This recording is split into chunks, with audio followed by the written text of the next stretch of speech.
Welcome to another NEBA Spotlight. I'm so happy to present to you Fritz. Fritz, tell us about you. Tell us about your business. Awesome. So, hey, my name is Fritz. I'm the founder facilitator of Podcastify Me, and you've heard me give my pitch before, my spiel.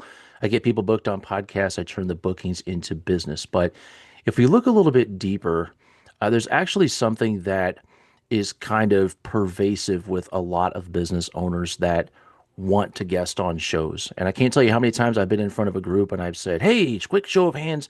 How many of you have ever been a guest on a podcast?" Like every hand goes up. I mean, who hasn't been on a podcast these days, right? But then I say, "Okay, awesome. Keep your hand raised if that's actually resulted in business." Every hand goes down. And it's kind of funny because as business owners, we know that guesting on podcasts should work to bring in business, but we haven't really cracked the code on it yet until now. So I'm actually going to share what the main thing is that will immediately start getting you some better results in your podcast guesting endeavors. And it doesn't have anything to do with what kind of microphone you have, whether you've got a top notch camera, whether you're recording in a closet or in a podcasting studio. It doesn't matter. Okay. What actually matters is the strength of your offer. The strength of your offer. Okay. And when I tell people that, people are like, "What's my offer got to do with it?" It's got everything to do with it. All right. I took a little bit of karate when I was a kid, a young lad. I only did it for a week. It was like a promotional thing. But one of the things that they taught us was if you want to go break a board, your focus is not to hit the board as hard as you can. They teach you you actually need to focus on a point about 2 or 3 feet past the board. Your goal is to get your fist to that point out past the board. The side effect then is that, yeah, you break the board, which secretly that's what we wanted to have happen the whole time. But when your focus is on past that, you get the intended result. And the same is true of being a guest on a podcast. If your offer is awesome, then guesting on shows and getting business from that is the nice side effect, which again, secretly, that's what we want to have happen. So here's how to tell if you've got an awesome offer.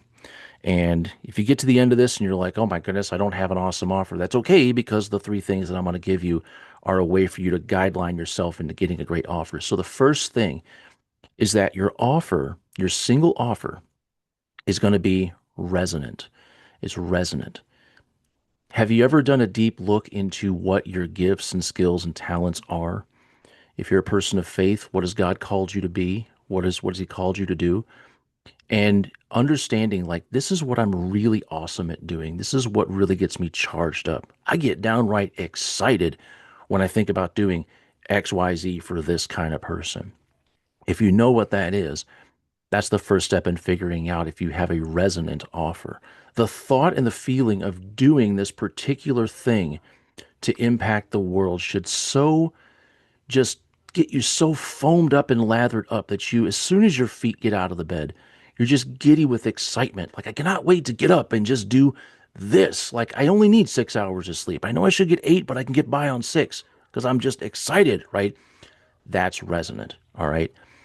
The second part of it is that your offer is holistic. It's holistic. Now, I use that word a lot because my family, we're pretty crunchy. We do things naturally. And so that holistic word tends to come up a lot. And what holistic means is you're actually solving a problem for people. And you might think, "Well, of course I'm solving a problem." Are you though? Because I think a lot of people don't realize that when our best clients come to us with a challenge, they think they're coming to us with the problem, but that's actually the symptom of the problem. They're responding to pain and they're thinking, "Well, I got to come to so and so to get this fixed." It's like, well, they're trying to get the pain killed, right? If your offer only addresses the pain, if you're only giving them aspirin, they've actually got a brain tumor. Guess what? It's not fixing the problem. It's making the alarm system, the check engine lights going off, right? But you're not actually solving the underlying problem. Your best offer, your most powerful offer, should be extremely holistic. Yes, you're going to be meeting them where they are. You're going to be addressing the pain, but you're going to say, actually, the reason why this is happening up here is because of this much deeper reason. And they don't think of that. They don't think because they're just hurting all the time. They don't know that there's an underlying cause. Maybe there's something that's just been fermenting under the surface for years, decades, and they don't even know it, but they're responding to that pain. Meet them where they are, but say, hey, here's why this is happening. Let me fix this, and this owie goes away. They're going to be ready to spend and send money your way. The third category, the third thing is clarity. How clear is the offer? If someone were to sit you down at Panera or Tim Hortons and say, hey, we got an hour. I'm going to buy you the coffee. I'll even buy you a bear claw.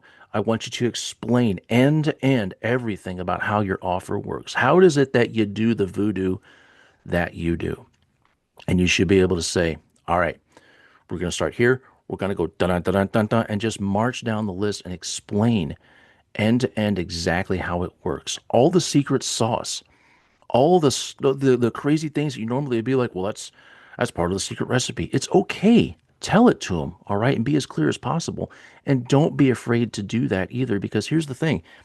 At the end of the day, what people are paying you for isn't for your time. They're not paying you for your time. They're paying you for their time. It's 2026. You can Google or chat GPT anything and learn anything you want. But your best clients are not going to want to get a double doctorate in whatever it is that you're doing in order to do what you do. They value their time. That's the only non renewable resource that they have. And once they spend it, they are not getting it back. No refunds, no exceptions. So they will gladly pay you to get the result that they know you can get them because you just clearly explained a holistic solution that so resonates deeply that they can't help but be excited alongside you. It's like if you had a tail, it'd be wagging. All right. So developing your offer to that degree, the reason why I harp on this so much with people that are like, I want to start guesting on podcasts. I'm like, great, let's focus on your offer because that is going to come out in how you present to people. When you are on somebody's show, and they see and hear and honestly feel the excitement, even if they're watching it on YouTube. They're like, man, this person is just downright. I got to get closer to them. I'm just so, yeah. All right. Because the quality of your offer makes you just be more real, more there, more excited. It's attractive. It's super attractive. And that clarity in your offer is going to bring more business in anyway, because they can trust you. They know that you know what you're talking about. They can feel it in their bones that you're the right person for them. So that is my best piece of advice. And it used to be, I used to give the advice about, well, you got to make sure to get a Blue Yeti and make sure to get one of these spiffy pop filters that my daughter makes and get a good camera. It's like, no, start with the offer. Nobody starts with the offer. But as business owners, guess what? We should be doing that anyway. All of the businessy stuff that goes into I mean, honestly, running a business, we think, okay, I'll do some of that stuff, but then I'm going to staple podcast guesting on the side. It's like, no, have just the same rigor and process around being a guest on a podcast as you would with your own business, because it's very much a business centric activity. So get your ducks in a row, make sure you've got an awesome offer, and then start guesting on podcasts. I can't drop this mic. It's on a mic stand, and if I drop it, I'm going to have to buy a new one. So how do we do this? Do we turn it over for questions? It's just you and me, Fritz, man. how do people get in touch with you if they're interested in to learn more about your services, to engage with you? How do people get in touch? Yeah, so they would go to my website, which is podcastify.me. Okay. We've got a weekly huddle that meets on Mondays at 11 a.m. Central. So we're all business owners. We're all wanting to figure out how to wield podcasting for fun and profit. We talk about stuff like this, and we also do a fair amount of networking. But there's all kinds of things on that website. Like the main page will have everything you need as far as how do I connect with this guy? How do I talk more about guesting on podcasts? It's all right there on the front page. I So keep it this easy. isn't just a, hey, let me book you on all the podcasts. This is also a consulting service to help you get prepared to properly leverage podcasting when you do that, put them all the system. It's a brilliant Yes. model. I love your business, Fritz. Thank you. I think it's going to help a lot of companies out there, especially because podcasting is so big right now. So thank you so much, for what you do. We look forward to supporting you. Anytime, man. Thank you. Thank you.